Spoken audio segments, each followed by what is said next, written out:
Good morning. Welcome to this week's live episode talking about all things play therapy and expressive arts.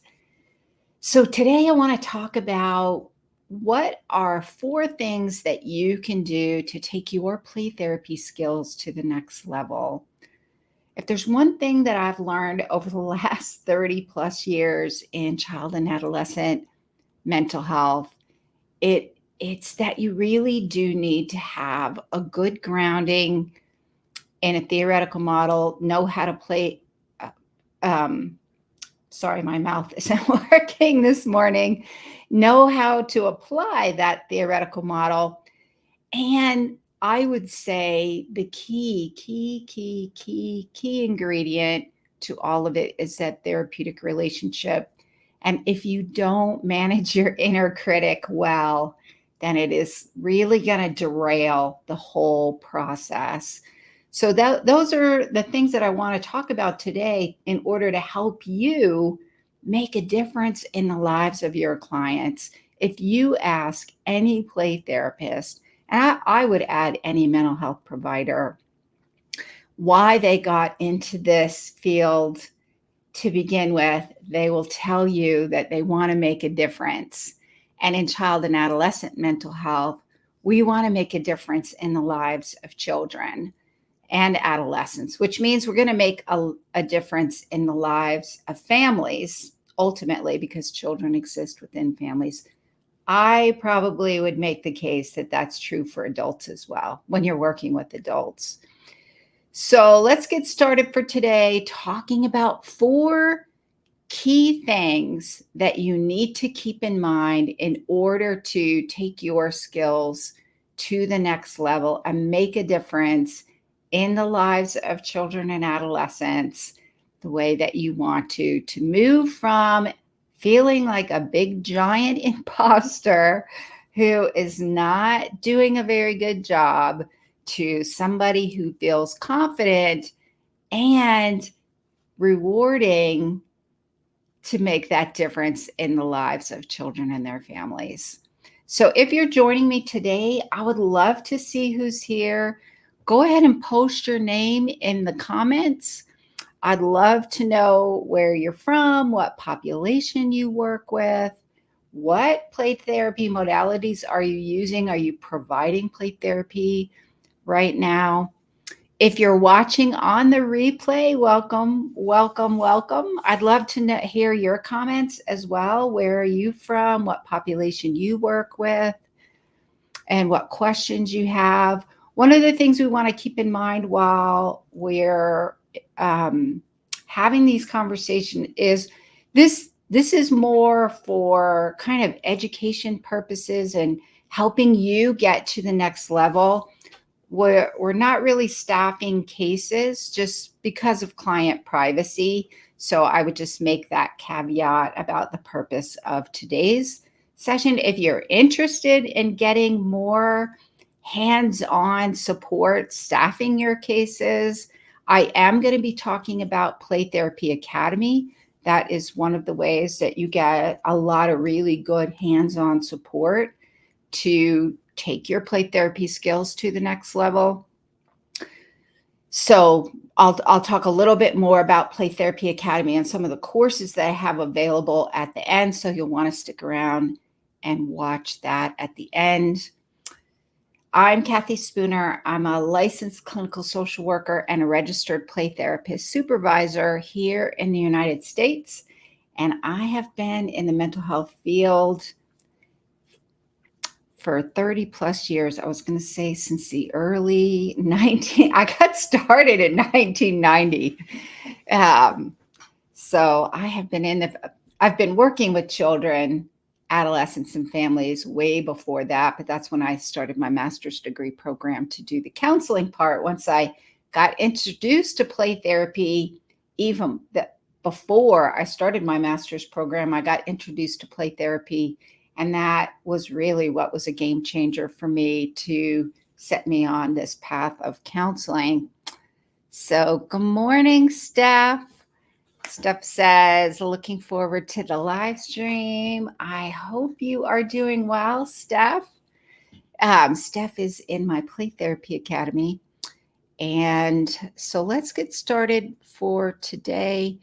So, first and foremost, if you find yourself doubting that you're doing a good job in your head, if you're hearing yourself tell you that you're terrible, that you're ruining your clients, that you're messing up, if you find that you start getting anxious and worried that what you're doing isn't working and you switch theory models over and over and you find yourself kind of all over the map in your play therapy sessions and probably in between sessions, that means you are not managing your inner critic. So, your inner critic is going to tell you all the terrible, horrible things you are doing as a play therapist, how you're doing it wrong, you're doing a terrible job, you're not helping your clients, you're making things worse. Then you know your inner critic is alive and well. And you need to tell your inner critic to be quiet, go away, and you need to start telling yourself the truth, which is you are doing a good job and you are making a difference. Um, so, so Steph says, of course, this would be the first one. Yep. I also get out of that's good. Yes. And I would say we all do it in the beginning when we're first learning things. I mean, we feel a tremendous responsibility to help our clients.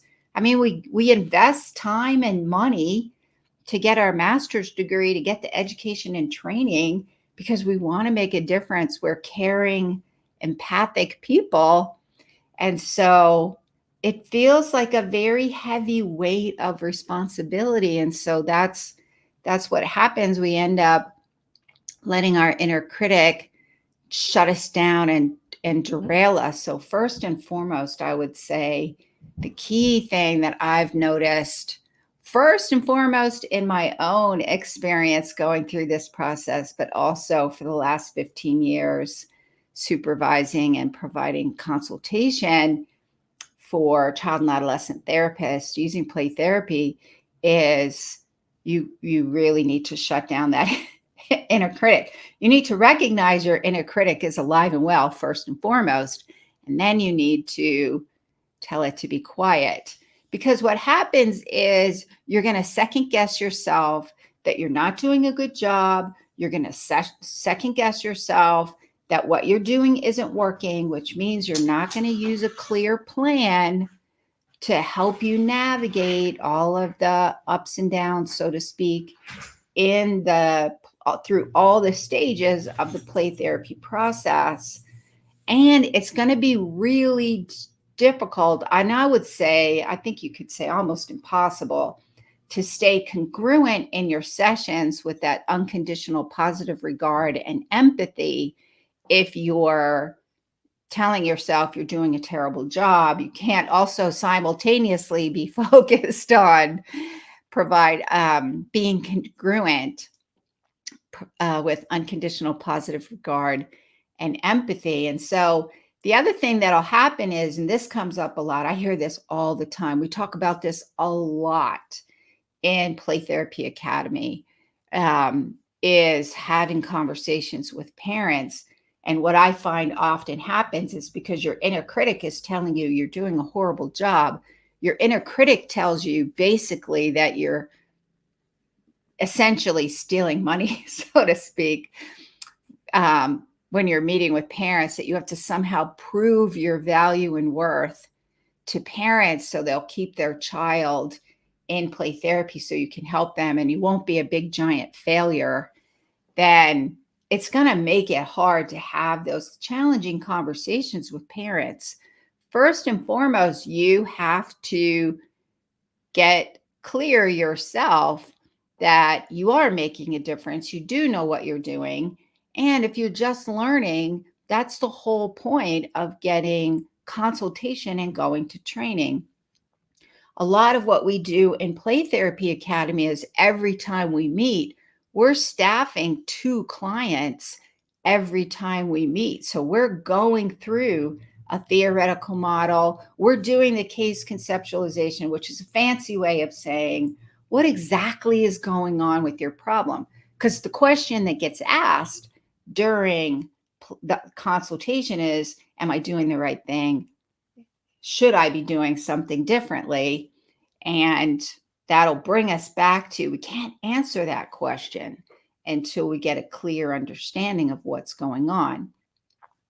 But what'll happen is that because you're not really grounded in that, and we're going to talk a little bit more about these in a minute, you end up feeling like an imposter with parents. And then what happens is oftentimes you're not having those conversations with parents, the hard ones where you're kind of gently challenging them as a way to give them the support that they really want. You are the expert, whether or not you feel like the expert, you are the expert, and parents are coming to you for help. And we want to make sure to support parents as much as we support clients. So knowing how to have those conversations with parents is key. And these are a lot of the things that we talk about in our Play Therapy Academy sessions, in our online meetings, which kind of brings me to the next key thing. First and foremost, you are managing your inner critic, telling your imposter syndrome to go away. To do that, you have to manage that inner critic. Secondly, though, in order to feel more confident, and another thing to help get rid of your inner critic is to learn a theory model. Learn how to apply the theory model, because that's how you're going to justify to parents that here's what's happening, here are the stages, and this stage this happens. You'll feel more confident. To do that, though, you have to learn a theoretical model. Play therapy is grounded in a theoretical model. Your theoretical model dictates how you help your clients access those therapeutic powers of play, and all of that is wrapped up in a strong therapeutic relationship. Your theory model is key to making sure that you're helping your clients access those therapeutic powers of play. If you want to get rid of your inner critic, learning a theory model and learning how to apply it is key to help you feel like you know what you're doing. It's like your roadmap. It's like your guide through the process to know what to look for in each stage of change.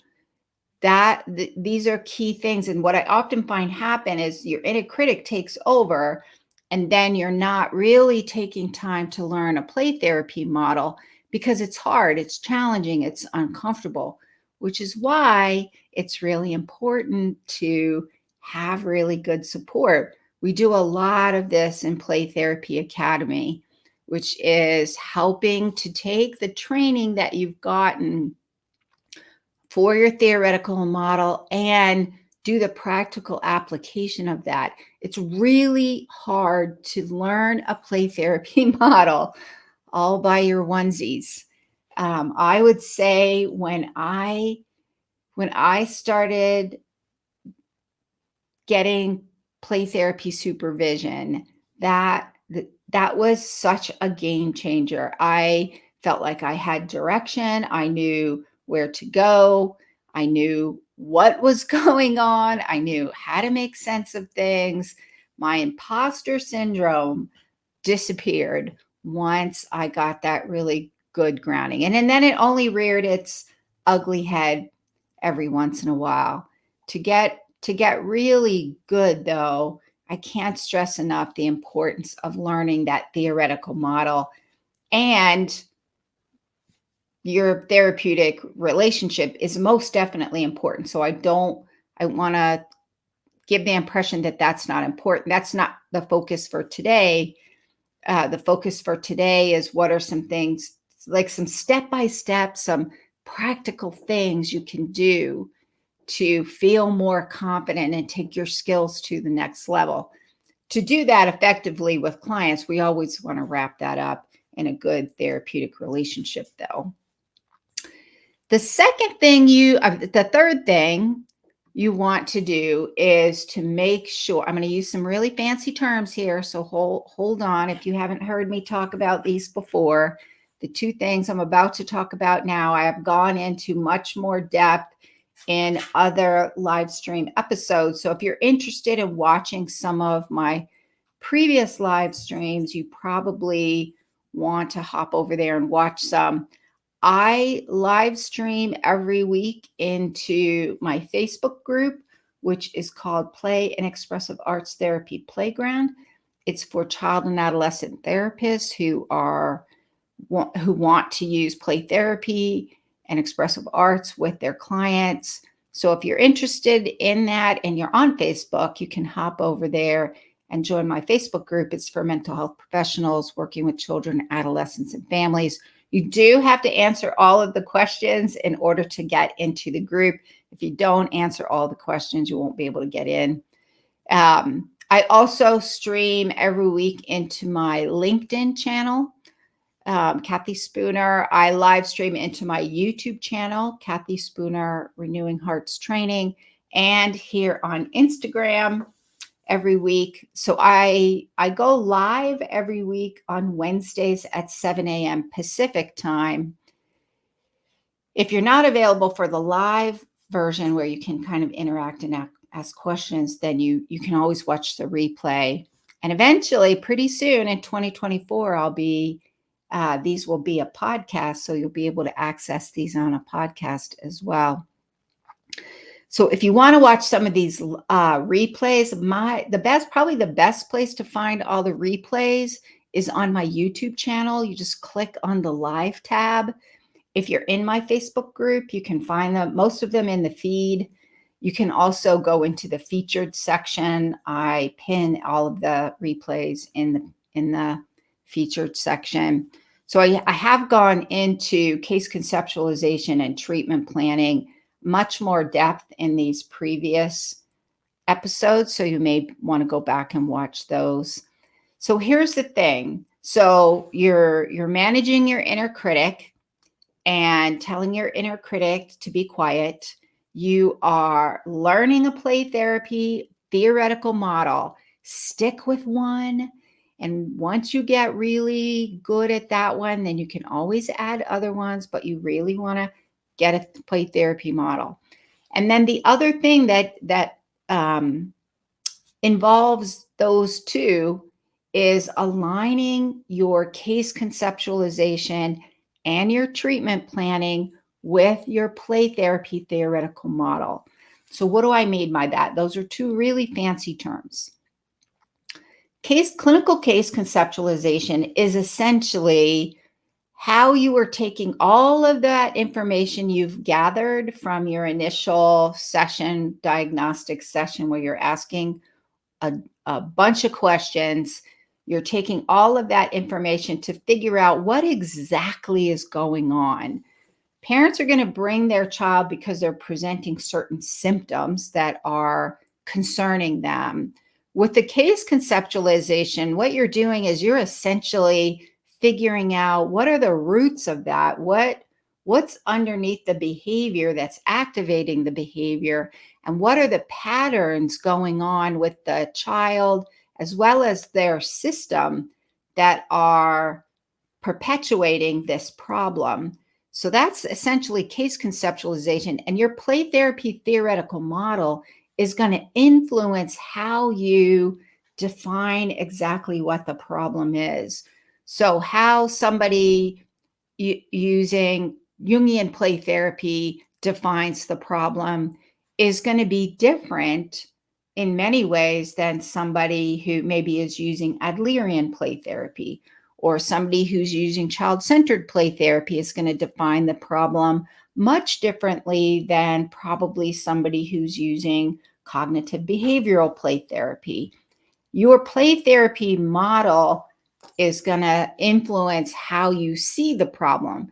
it's also going to influence what you do.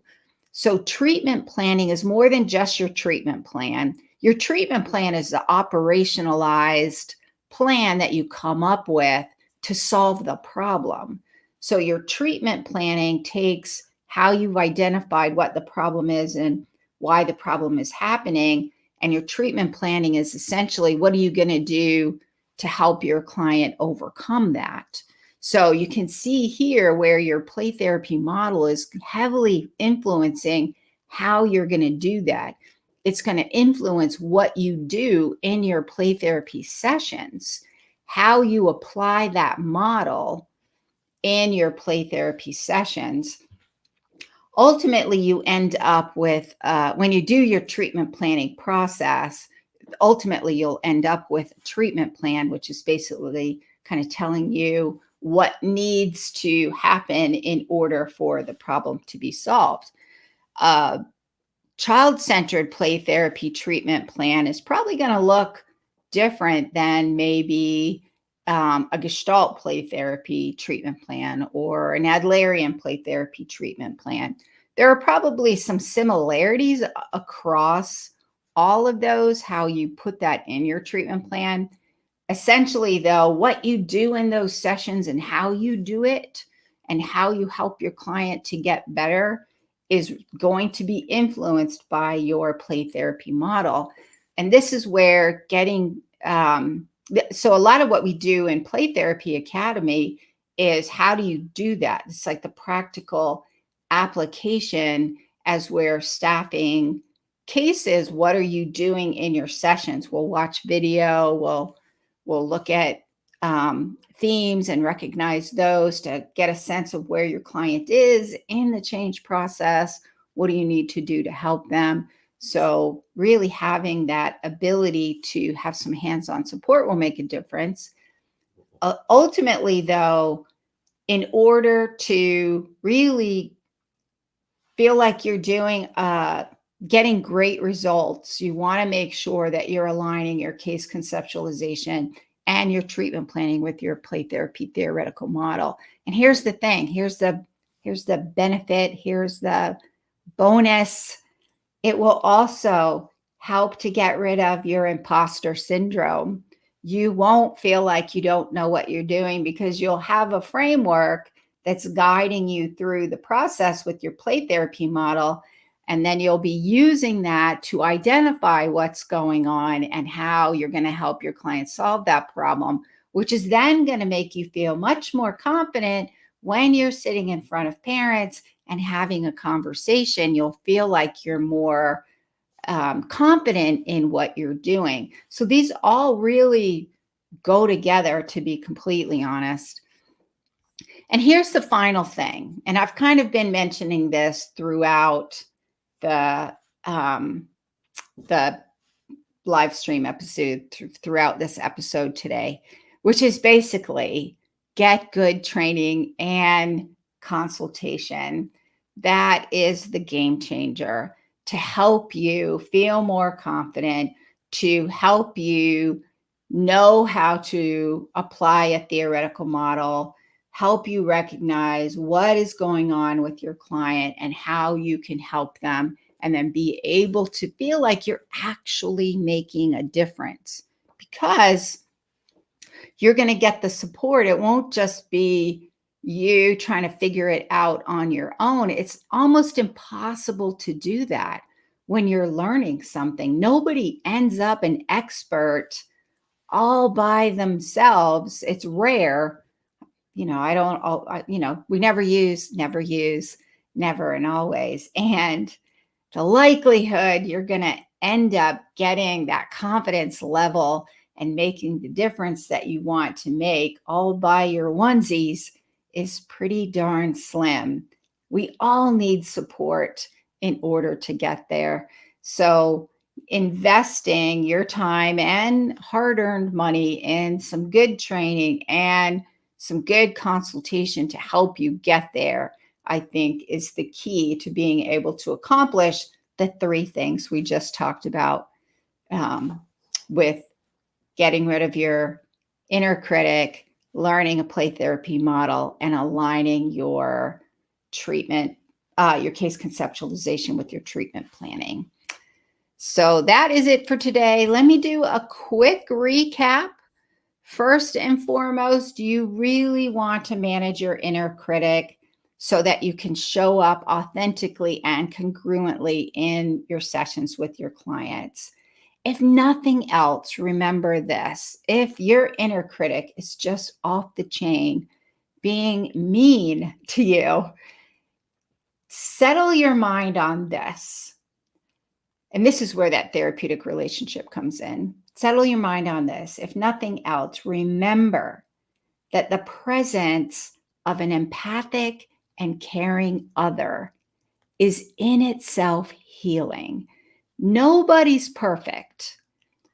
If you show up and you settle your mind on the fact that you are there, that you see your client, that you hear your client, while you are learning the skills needed to apply a play therapy model, do your case conceptualization and your treatment planning, while you're learning all of that, you still know more than your client does. That's what my supervisor said to me early on, like 30 years ago. You know more than they do. And I would laugh and say, no, I don't. And then she would walk me through exactly, yeah, I know this, this, this, and this. And I would think, oh, okay, well, that's a good point. The same is true for you. And in the end, your therapeutic presence with them is what kind of keeps them there. That in and of itself is healing while you're learning the skills that you need to take it to the next level and to get those amazing results that you want to get for your clients. Second thing is get grounded in a play therapy model. It will help your inner critic go away for sure if you take the time to allow yourself to go outside of your comfort zone and stick with it when you feel like you don't know what you're doing while you're learning to apply the model. Your play therapy model is what helps you to get through each stage of change. It helps you identify what you need to do and how you show up in your play therapy sessions. Your clients will access the therapeutic powers of play through the theoretical model that you're learning. And in order to really learn the model, you need to stick with at least one until you feel proficient, competent to use that one. You don't have to be perfect, but at least get confident before you start applying other models. The third thing is make sure you align your play therapy model, your case conceptualization, and your treatment planning with your play therapy theoretical model. Your play therapy theoretical model will influence how you identify what the problem is and why the problem is happening and what you're going to be doing in your sessions, as well as how you show up in your sessions. So you definitely want to make sure that you're developing some skills with case conceptualization because that's going to influence your treatment planning. And those are going to influence how you help your client get from the beginning all the way to the end of play therapy and get that change that they're looking for so you can feel like you're making a difference in the lives of your clients. And then fourth, in order to do these things, you really do need to get good support, getting good training, getting good supervision, also known as consultation. It's an investment of your time and money for sure. And in order to achieve that level of competence that you want to achieve so that you can get those really good results for your clients, you really want to make sure you make that investment because it is the rare person who can do this all by themselves. So that is it for today. If you're interested in Play Therapy Academy, I have 2 spots left. I have 2 cohorts. I have one spot left in the Saturday cohort and one spot left in the Wednesday cohort. When these are full, they're full, and there's not going to be any openings for a while. People tend to stay in Play Therapy Academy, which is awesome. We have an amazing group of mental health professionals in Play Therapy Academy. So you get not only my 30 plus years experience. I mean, I've been working with children and adolescents for about 40 years, to be honest. So you not only get all my experience and knowledge, you get the collective knowledge of everyone in the group. And so what we do is we will staff cases. We will take sessions and then kind of break them down. We will walk through that case conceptualization process and that treatment planning process. You will learn how to apply a theoretical play therapy model in your actual sessions and get through all the stages of change in that process. So we do a lot of that in Play Therapy Academy. If you're interested, you probably want to schedule a video call with me soon before these 2 spots fill up.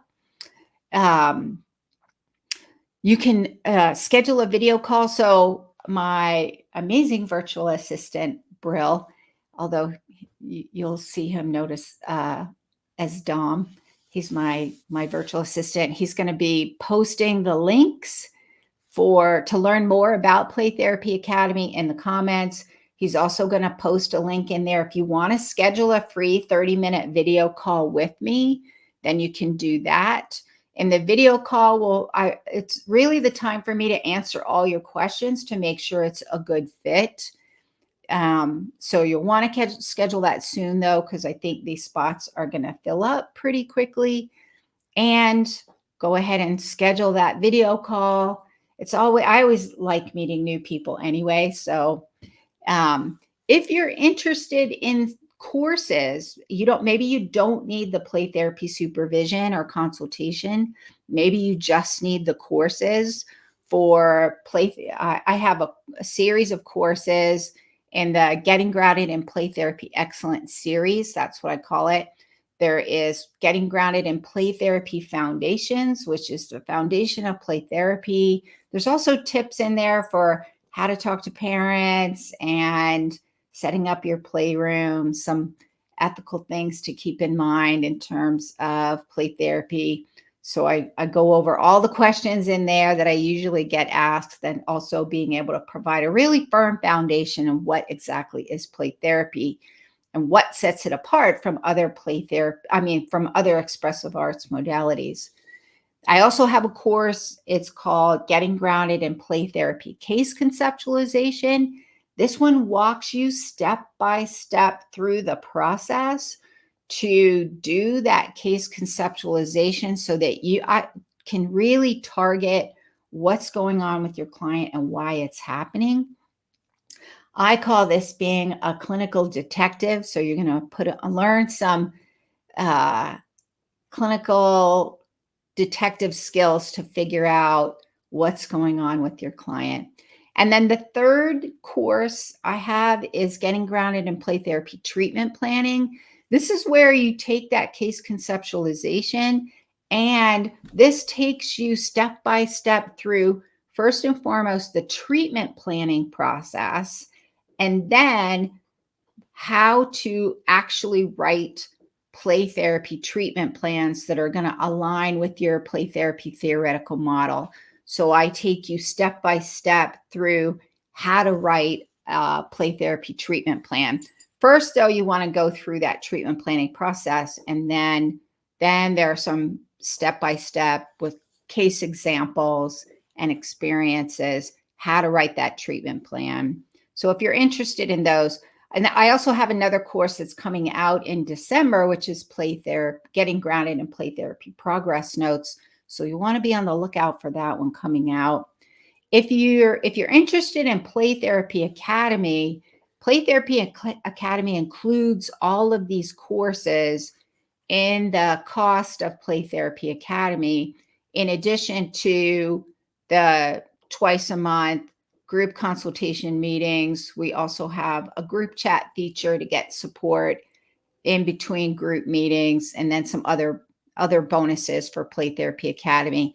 So Play Therapy Academy includes all of the courses I mentioned plus the meetings, but maybe you don't need the consultation or supervision piece. Maybe you just need one or two of the courses. You can get those separately.